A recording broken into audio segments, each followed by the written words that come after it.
It's explosive, corrosive, toxic, infectious, radioactive, and just plain nasty. No one wants this stuff in their backyard, but to get to anywhere else, it's got to go down your street. Climb inside the cabs of the hazmat haulers and into the hot zone of a spill. Take a seat on the real Con Air. From remote-controlled big rigs to containers that can really take a beating. Now, dangerous cargo on Modern Marvels.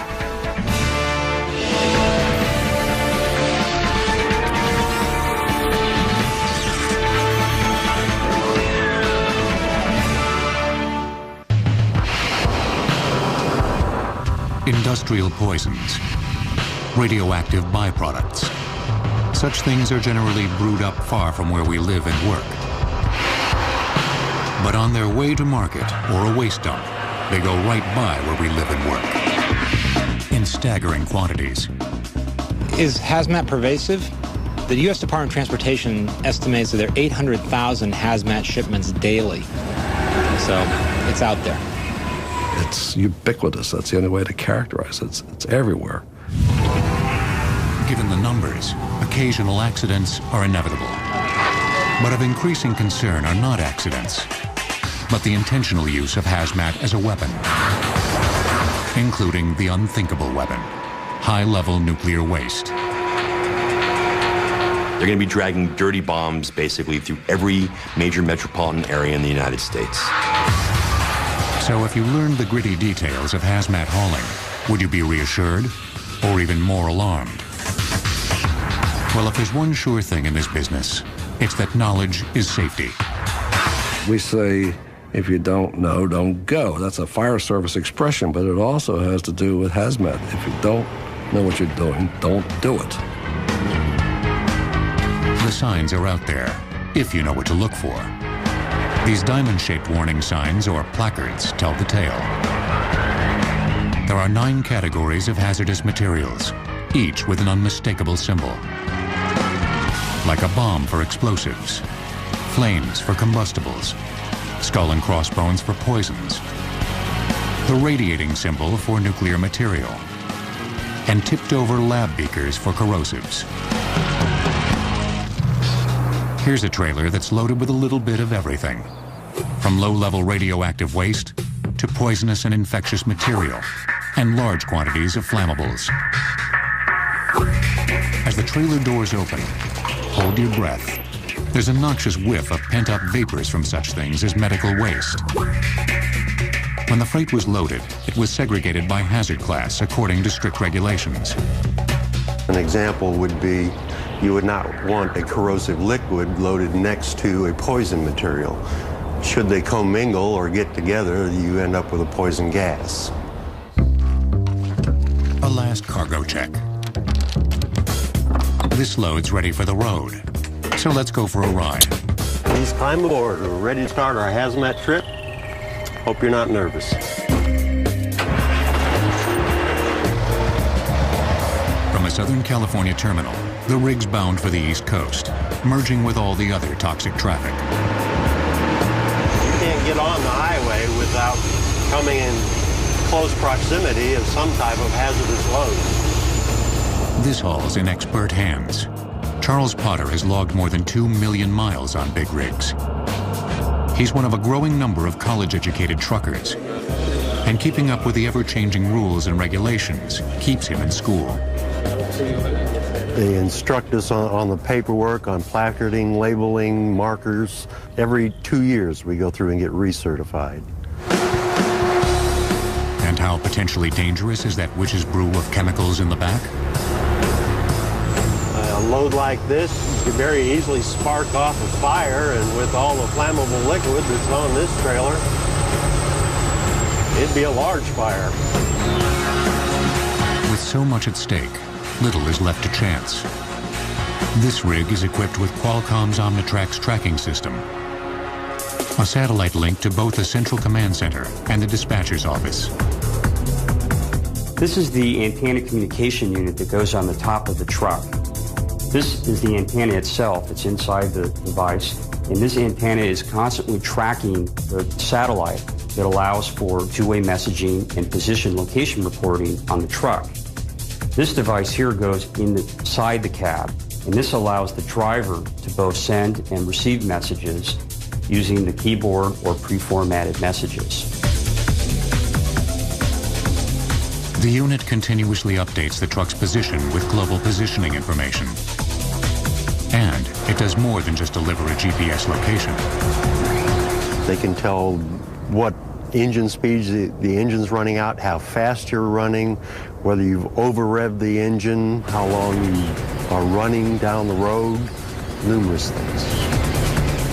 The system actually is connected to the vehicle data bus. Now, that's very complicated for saying that trucks are technical now. All trucks have that same computer system. Our system actually ties into that, so we can actually notify dispatch of oil pressure problems that are going on in the vehicle that you may not even know about through the idiot lights on the dashboard. But how do truckers feel about Big Brother knowing how fast they're going? At first I had a little trouble with it. I wasn't sure that I liked it. I almost felt like I was handcuffed. Believe me, once you break down out in the middle of the nowhere, and this Qualcomm is your only source of communication, you learn to appreciate it. For the real emergencies, there's a red button on the dash. This is our panic button. It's also tied into the Qualcomm. Should any type of an emergency arise, we can press that button and alert will go out to both our company and all law enforcement agencies in the area. Satellite tracking's original purpose was to control mobile inventory, as the nation switched from traditional warehousing to precise on-time delivery. But with the rise of terrorism, it's taken on a new role. Since September 11th, there's been an increased concern with security. So now we're tracking trucks to make sure that we know whether they're containing hazardous materials, where the hazmat is relative to populated places, water supplies, schools, and that's the importance of tracking hazardous materials now. If a hazmat shipment breaches an unauthorized area, operators can disable the truck by shutting down the fuel supply from a computer terminal thousands of miles away. There's also an option to remotely lock trailer doors. Out of 4 million long-haul trucks in North America, about 300,000 carry the Qualcomm system. Which ones? Look for the white domes on the top of the cab. Actually, my kids do that when we're on vacation, is when we're driving, as we look for the white domes. You know, and as you're driving around America, you will see those white domes on many different types of vehicles. But even the all-knowing satellites are no substitute for watchful truckers, who are more than the eyes and ears of the road. If you have a truck that's someplace, or a truck or a cargo that's not where it's supposed to be when it's not supposed to be there, chances are another driver is going to see it.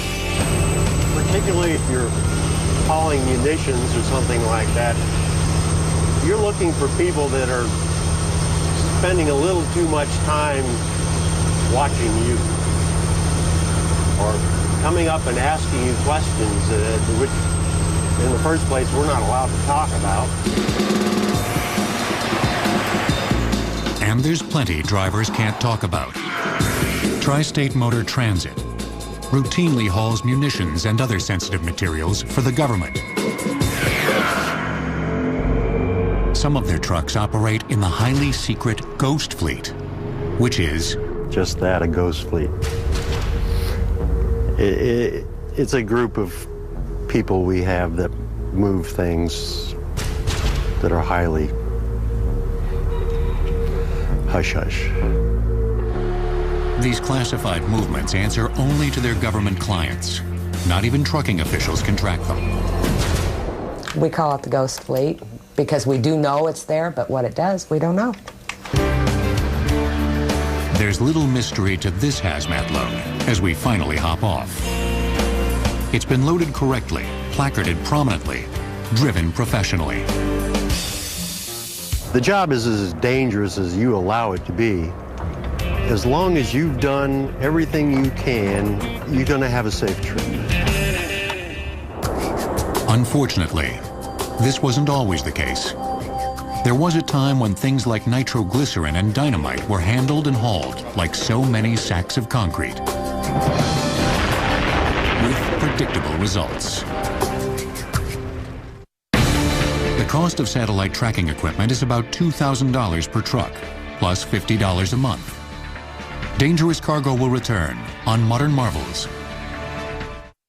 Hazmat's heavy lifting is done by rail. A railroad tank car can hold more than 30,000 gallons, or 3 times as much as a tanker truck, making for a toxic ocean on steel wheels. Because there's 225,000 or more tank cars operating in the United States. At any given time, maybe a third to a half of them are out there, moving somewhere, delivering product. So it's a very, very big part of our hazmat economy. How are all these big tin cans put together? With acres of steel and blizzards of welding sparks. Steel up to 1 3/8 inches thick and 12 feet wide is rolled into a ring. Long steel fingers called mandrel arms expand within the cylinder to make it perfectly round. A 12,000-ton cold-forming press, the world's largest, punches out the hubcap-shaped tank heads. Heads are positioned by the 30,000-pound pull of a vacuum pad, and the whole assembly, or tub, is fused together by laser-guided welders. The tub is wrapped in insulation, then jacketed in a second layer of steel. The axle assembly is called a truck. One final piece of business, stenciling, and it's ready to roll. Today's massively strong tank cars are a far cry from the way we used to ship dangerous cargo. There's a famous statement by the chemist of the Pennsylvania Railroad. We give more attention to shipping a carload of horses than we do to a carload of dynamite, which I think tells you probably all you want to know. America was blown, blasted, and dynamited into shape in the 19th century. Black powder won the wars and carved out the right-of-way for the Transcontinental Railroad. Nitroglycerin and other high explosives uncorked the oil wells and rich veins of coal and iron that made America an industrial superpower. So how do we haul this hair-trigger stuff to the blast zones? Sometimes, believe it or not, in briefcases aboard passenger trains. Makers of explosives would send out salesmen, and they would carry samples with them. And the railroads would discover that someone was in the passenger car with a suitcase with black powder in it or with a high explosive. And they didn't like that. But nothing was done about it until downtown San Francisco was blown sky high. On April 16, 1866, Samuel Knight, superintendent of the Wells Fargo shipping office, ducked into a back room where a crate was leaking some sort of oil. The box was marked only as express freight, so Knight directed a workman to open it up with a hammer and chisel. The oily stuff was nitroglycerin, which can explode with the slightest shock. 14 people died, including Superintendent Knight. Even in far-off Washington, D.C., there were repercussions. Congress soon passed a bill banning explosives from passenger trains and vessels. Placarding came next.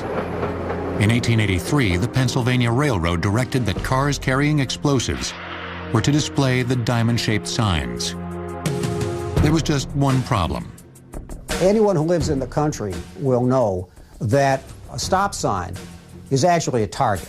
And what the Pennsylvania Railroad realized was that when they would placard their freight cars with signs that said explosives, all the boys who were out target practicing when the train went by would take a shot at the sign on the car.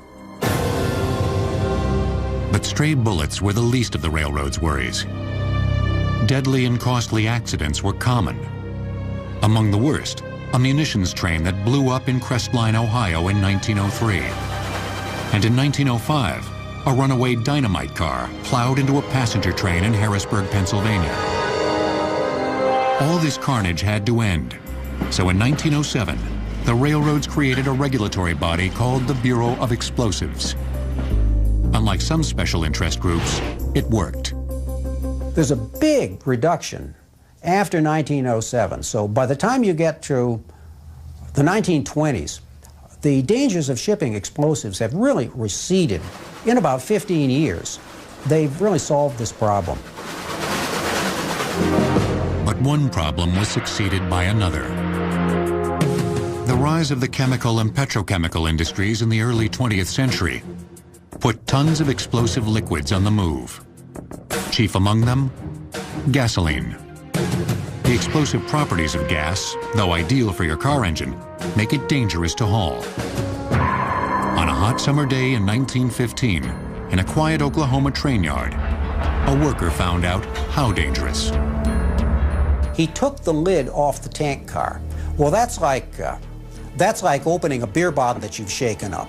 And it went all over the yard.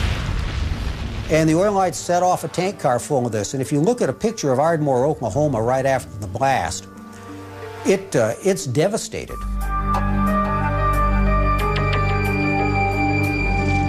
What caused the explosion, like this refinery fire, was gasoline's tendency to expand and build up pressure.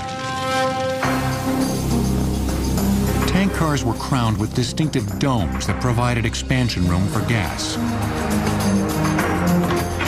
Later on, shippers found it was more economical to only partially fill tank cars. The domes were gradually phased out, giving way to the streamlined cylindrical forms of today.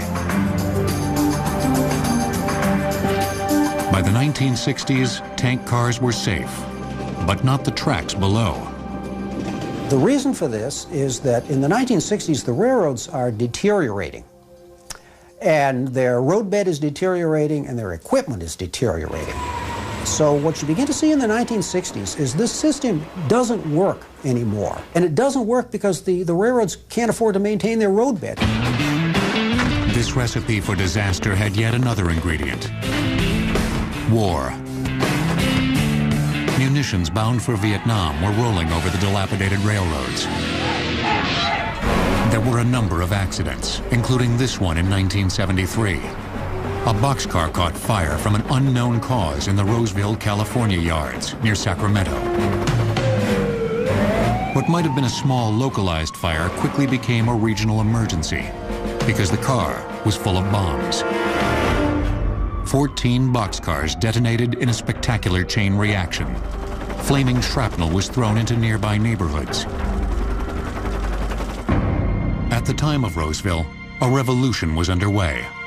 In 1970, both the Environmental Protection Agency and the Occupational Safety and Health Administration were founded.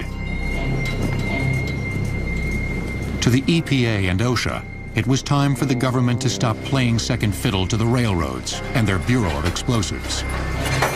And they say, oh, this is unconstitutional, letting the Bureau of Explosives do this kind of thing. So it becomes much more centralized in the Department of Transportation and the Federal Railroad Administration, roughly about 1970. The story of hazmat hauling has mirrored the last century and half of American history. The rise and fall of the great railroads, the coming of big government, the advent of the environmental movement. An explosive history, to be sure. Here are some fiery collisions that are no accidents. They're staged to test the world's strongest transportation container. It had better be, because it carries the most dangerous cargo of all: high-level nuclear waste. A collision occurs between a train and a car or truck every 90 minutes in the U.S. Dangerous cargo will return on Modern Marvels. In the 50s, America was bullish on the peaceful uses of nuclear energy. And in September 1957, we finally put it to work. The city of Pittsburgh was lighted with the aid of atomic power at Shippingport. This new source of power had been put to work. It was a history-making accomplishment. A milestone, yes, but something of a millstone for future generations. At the time, there were no plans for the disposal of spent nuclear fuel. Permanent storage of used uranium pellets with a half-life of thousands of years was beyond the technology of the day. The problem was simply deferred to a future time. That time has finally arrived. In 2002, Congress approved the location of a permanent storage facility for spent nuclear fuel. The site, Yucca Mountain, Nevada. The first of several thousand highly radioactive shipments are scheduled to begin in 2010, which has got a lot of people spooked. My colleagues call this mobile Chernobyl. That's truly what it is. This is an enormous amount of radiation being dragged through people's neighborhoods. How it will get through our neighborhoods safely is a matter of the most painstaking preparation. Radioactive materials are subject to the most scrutiny, not only in terms of what containers are used to transport those kinds of materials, but the spill contingency plans and the qualifications, training, and equipment of the response personnel. At 103 nuclear plants scattered across the nation, some 40,000 metric tons of radioactive waste have accumulated. It's in the form of spent nuclear fuel assemblies, which are bundles of 17-foot-long metal rods studded with pellets of enriched uranium. No longer potent enough to fire the boilers of a power plant, you still wouldn't want to stand next to one unprotected. You'd get a lethal dose of radiation. Just getting them out of where they are now is a formidable technical challenge. The radioactive waste, which is basically the spent fuel from nuclear power plants, is lying in enormous swimming pools next to every nuclear power plant in the country. It is the sheer mass of water, some 40 feet deep, that acts as a radioactive shield. It also cools down the rods, which still release nuclear energy. To move the waste, a massive crane lowers a container called a cask into the pool. Robotic arms load in the fuel assemblies. The cask lid is bolted down. So far, the operation has taken place underwater. Hoisted from the pool, the cask is backfilled with helium gas and placed on a custom trailer. Outer protective layers or impact limiters are fitted over the cask. The container's surface is decontaminated. It will then be ready for the journey to Yucca Mountain. Radiation tight, immensely strong. We do an awful lot of work to make sure that the transportation containers themselves will perform exceptionally well under all severe kinds of circumstances. How strong are the casks? At Sandia National Laboratories in New Mexico, scientists have tried their best to break them.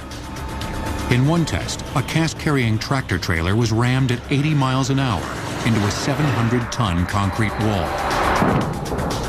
In another, a rocket-powered locomotive was run at a cask on a tractor trailer, broadside. Casks have been drop tested from 30 feet, puncture tested, roasted in jet fuel for 1 hour. They've emerged blackened and dented, but structurally sound. And yet, critics say that the tests have fallen short of some extreme real-world conditions. They're tested to 1,400 degrees, a temperature which some accidents may exceed. Back in July of 2001, you had a fire in the Baltimore Tunnel. Had there been radioactive waste on that train, you could have caused thousands of cancer deaths. It would have cost tens of millions of dollars to clean up. The casks are not adequate, and they're not adequately tested either. The sheer weight of the cask, 15 tons or more, is another challenge. As opposed to a normal shipment of a semi-trailer going down the road, he's got boxes stacked up from the front of the trailer to the back door. And in this instance, the weight of the shipping container tends to be concentrated towards the middle of the trailer or the rail car. All this dead weight in the middle of the trailer causes the rig to handle differently. The trailer goes up and down like this, and you feel it everywhere. Only the elite of long-haul drivers will be entrusted with a load of nuclear waste. And they won't be alone. State police and the U.S. Army will escort each shipment door to door. They may also have other company. I would like to see Greenpeace blocking it at every reactor gate around the country. I don't want to block it en route because I believe the stuff is dangerous. I prefer to protect my people and use their gates to do it. Scrutinized by environmentalists, escorted by the military, tracked by satellites, the shipments will fan out over the interstate system. By the state of Nevada's estimate, Atlanta might see an average of 1 shipment per day, Chicago about 1.5. Closer to the Yucca Mountain terminal, Salt Lake City could see about 4. Closer yet, Las Vegas could see 7 shipments per day. If all goes well, the casks will arrive at the repository, be offloaded onto an underground rail system, and deep within Yucca Mountain, be relieved of their radioactive freight.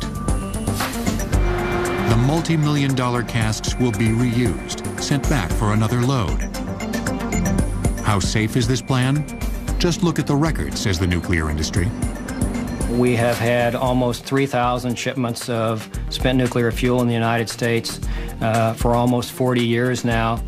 There has never been a release of the radioactive material contents from the canisters. But it is the unprecedented scale of the Yucca Mountain project that's the biggest worry. Between 50,000 to 100,000 separate shipments, depending on whether they will go mostly by truck or by train. In all those shipments, some fear that there is too much room for error. You're going to have accidents. You're going to contaminate large areas of land. The DOE, which I believe underestimates the risk, has acknowledged that you can contaminate as much as 42 square miles. That's basically the size of the District of Columbia. But in the days since they first flipped the switch, most of us have come to rely on nuclear power. The fact is that 20% of what we got here comes from nuclear. I used to ask people in hearings how they got up to the 9th floor for the hearing room.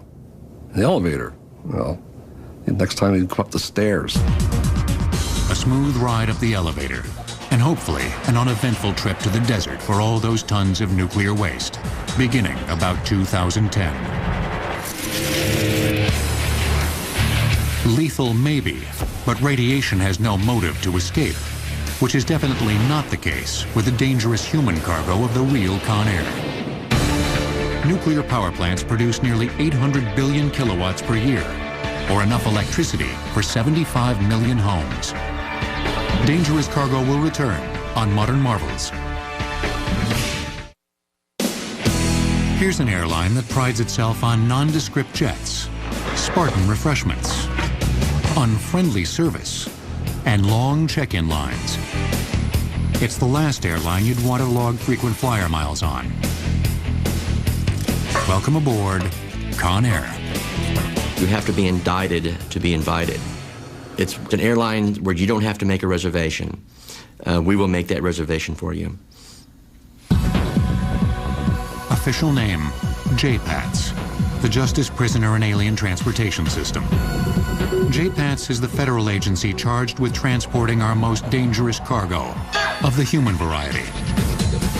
Anybody that you see on television, on your nightly news, or anybody that you read about in the newspaper, JPATS will eventually move that individual. JPATS is an outgrowth of the U.S. Marshal Service, the oldest federal law enforcement agency, founded by George Washington in 1789. Among other things, U.S. Marshals have the task of hunting fugitives and transporting them to far-flung courts and jails. They chaperone their charges on the conveyance of the day. Stagecoach, train, van, or automobile. But by the 1980s, they were approaching a crisis of inefficiency. While prison populations were soaring, marshals were still escorting prisoners 1 or 2 at a time. Not only that, but in those days you used your own personal vehicle. There was no security cage inside that vehicle. The prisoners were in the back seat right behind you. So there were escapes. In the mid-'80s, the Marshal Service received a surplus airliner from the FAA and began operating its prisoner-only flights. That 727 eliminated virtually all the car trips, all the van trips. That's basically how it got started with 727. It came to be known as Con Air, years before the movie by the same name. Today, JPATS has grown to be a huge land and air transportation system, moving 250,000 passengers a year, with regular air service to more than 40 domestic and international destinations. Although it's not regular service in the usual sense. The schedules that we keep are only known to ourselves. We constantly change up the schedule. It's one of the ways that we can keep the risk to us and the threat potential to its absolute lowest. So, ready to take a flight on Con Air? Departure point, Kansas City Downtown Airport. If all goes well, it's a 55-minute flight to the JPATS hub at Oklahoma City. Your journey begins on a heavily guarded U.S. Marshal or Bureau of Prisons bus or van, which pulls up right onto the runway apron. Right on time, your flight arrives. An old 727 with plain Jane graphics. We don't want to have a big Marshal star on the side of the airplane or something that would let everybody know what we were doing. The quieter, the better. Shotguns at the ready. Guards form a security perimeter around the aircraft. Their job is to meet any incoming threat, since many outside parties would like to get at the prisoners, either to free them or harm them. The United States Marshal Service is responsible for the Federal Protection Program. And those witnesses who are testifying against organized crime or whatever, they use our aircraft to move these type of movements. Within this perimeter, there is a second ring of security, where guards shackle prisoners, search them, and track their paperwork as they file from bus to airplane. Back at JPATS headquarters, an intelligence update. Do you have a minute to give me that security briefing on those aircraft? I do. We're moving some terrorists throughout the Northeast, and today we've got one person that we're moving for the Bureau of Prisons that was an extreme escape risk. The terrorists, do we know if they're associated with the Al-Qaeda? What's intelligence tells us? The intelligence that we've developed is that they are in fact associated, have very close ties and associations with the Al-Qaeda terrorist group. All right, very good. Not only for terrorists, but for every passenger, JPATS has gathered detailed intelligence. There may be close to 113 different type of elements that we have to review before we even move a prisoner. Some of these prisoners are testifying against other prisoners, so we have to keep them separated from the people they're testifying against. Some of the prisoners are gang members, and they have rival gang members. Passenger manifests warn of conflicts. Gang members will be separated. Escape risks will be watched closely. One passenger, particularly hazardous, will kill law enforcement officers, or LEOs. Shackled at ankle, waist, and wrist, the prisoners file up the gangway and onto the airplane. The cabin is secured for takeoff. Minus the usual pleasantries, the federally required safety announcement. May I have your attention on the aircraft? At this time, all seatbelts required to be fastened and remain fastened throughout the flight. Do not unbuckle. Aviation enforcement officers perform the safety functions of flight attendants. Keep your head, feet, and shoulders out of the aisle at all times. Just don't expect service with a smile. Only when the plane is in level flight. I would have to say that the service and the food were pretty terrible. I would not give 2 thumbs up on either. None of us are supposed to be or trained to be waiters or waitresses.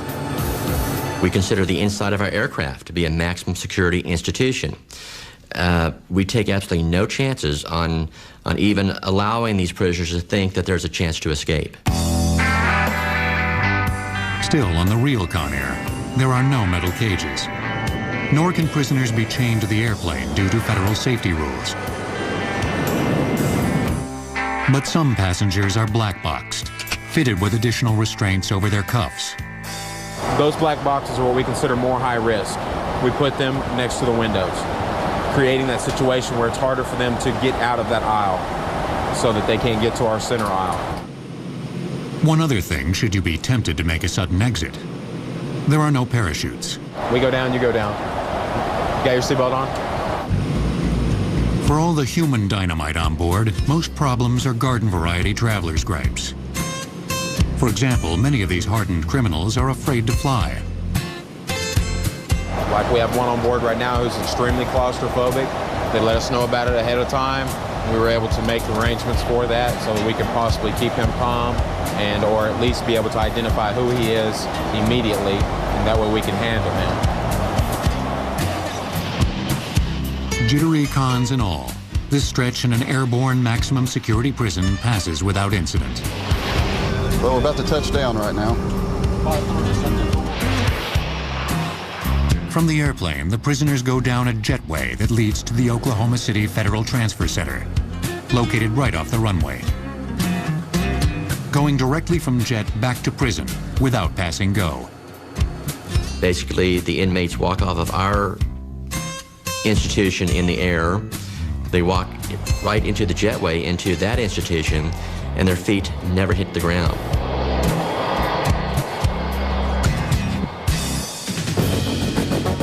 The most dangerous or notorious of prisoners, the Timothy McVeighs and Unabombers of the system, are not transported on the 727. These cons get a sort of reverse VIP treatment, a flight in a small jet, such as this Hawker aircraft. They are usually black boxed, and the most extreme risks are fitted with a Hannibal Lecter-like mask. This is one instance where you don't want the ride on the corporate jet. Since 1995, JPATS has moved 1.5 million criminals humanely without a single escape. Apart from the movies, the real Con Air is little known. Perhaps because their schedules aren't posted, the airplanes aren't marked, and they seldom lose any luggage, let alone a passenger. Con Air's perfect record isn't matched by the other movers of dangerous cargo, which is why those rubber hazmat suits are quickly coming into fashion. In the critical hours after the September 11th terrorist attacks, JPATS was one of the very few air services allowed to fly, aside from military aircraft. Dangerous cargo will return on Modern Marvels. Train wrecks, rollovers, spills, they happen. Despite training and preparations, spills do happen. And when they do happen, it's important to respond quickly and decisively and to have the proper resources ready to go. When the trucker's panic button is hit or 911 dialed, the so-called first responders converge. Local police or firefighters. At that point, we decide whether we're going to be very aggressive and offensive in trying to handle the emergency or defensive and stay back and possibly just as simple as wait for a cleanup crew to come in and take care of it.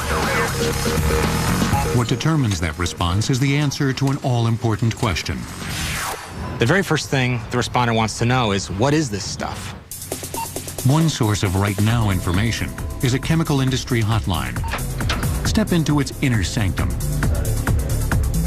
You're in the Chemtruck Emergency Center, and this is a 24-hour emergency center that provides receives calls involving chemical spills, hazardous materials, accidents. Chemtruck Mike speaking. How can I help you? What's the tank car number? Chemtruck is wired into the nationwide chemical shipping network. Operators can match a tank car number to a bill of lading, instantly identifying its cargo. We get them information quickly. Nobody gets hurt, and everybody goes home. Back at the scene of a spill, a hot zone is identified, into which no one may enter without protective gear. A transition area called a warm zone is staked out for equipment staging and decontamination. One of the most frightening emergency scenarios is a large-scale chlorine gas leak. The familiar household chemical chlorine can be deadly when undiluted. Chlorine gas that was used in World War I as a poison gas chemical is routinely shipped on 90-ton rail cars. Any accident involving that one rail car could devastate a community 20 miles away. Fortunately, this is only a drill. Inhalation dangers such as chlorine gas get the full-blown hazmat treatment with level A protective suits and their SCBA, or scuba-type breathing apparatus. First we put on our SCBA, then we don our suit. The suit is made of polyurethane rubber. We have on 3-layer gloves. We have boots to go over the booty that's on the suit. Once we're ready to go in, we'll don our masks, zip up the suit, and proceed into the incident. Inside the hot zone, the real danger spots are sniffed out with high-tech sensors. We have organic vapor analyzers, we have combustible gas indicators, toxic vapor analyzers, and things like that. Basically, anything, hopefully, that we can encounter, we have some way to detect it. The first responder's role is containment, securing the area and, if possible, stopping the leak. In this case, hazmat techs position a specially designed chlorine cap over the leaking valve. The fire department's job is now mostly done, yet the contaminated area must be cleaned up, and that's when yet another hotline may buzz. At the spill center. Because if you're a trucking company driving from East Coast to West Coast, the spill could happen anywhere. Chances are you're not going to know who's available, who is qualified, who has the right equipment and materials right now to respond to that release. There are about 3,000 companies throughout the U.S. that specialize in hazmat cleanup. What do they use to sop up a solid toxic mess? Certain forms of naturally absorbent clay, which you know as kitty litter. Sorbent materials. Kitty litter is common in the industrial setting, or smart kitty litter that has an affinity for a particular chemical or a particular type of material. And finally, someone has to foot a rather sizable bill. The average amount released is 104 gallons, and the average cost to clean that up nationwide right now is about $9,800. When it comes to bulk releases from tank cars, the costs are significantly higher, oftentimes $200,000 and up. A unique American law fixes responsibility for cleanup costs. It's not who or what caused the accident. If you were carrying the stuff, you clean it up. So it doesn't matter that you didn't mean to have the spill. If you had care, custody, and control of the material, if it's your chemical and it spills, as a matter of law, you are responsible. So that's very different from, say, medical malpractice, where there's negligence. There are some 60,000 reported spills each year in the U.S. So if you're looking for job security in a growing industry, consider trading in that business suit for a level A hazmat suit. 800,000 daily shipments, 60,000 yearly spills. What does it all add up to? A very, very large percentage of hazardous material shipments go from point A to point B unnoticed, undetected, without any trouble of any kind. In fact, the majority of those 800,000 shipments a day are transported safely, without incident. I was quoted in the Washington Post a few years ago in an article called Bombs on the Beltway, where I pointed out that particular year, almost 4 times more people were killed in skateboard accidents than in all hazmat transportation in the United States. And that got a lot of hoots, but a lot of people checking. He says he's right. Over 150 years, we've progressed from buckboard wagons to super containers that can withstand the impact from a locomotive. A bumpy ride at times, as it will be again, because this is one long haul that never ends. It's explosive, corrosive, toxic, infectious, radioactive, and just plain nasty. No one wants this stuff in their backyard, but to get to anywhere else, it's got to go down your street. Climb inside the cabs of the hazmat haulers and into the hot zone of a spill. Take a seat on the real Con Air. From remote-controlled big rigs to containers that can really take a beating. Now, dangerous cargo on Modern Marvels.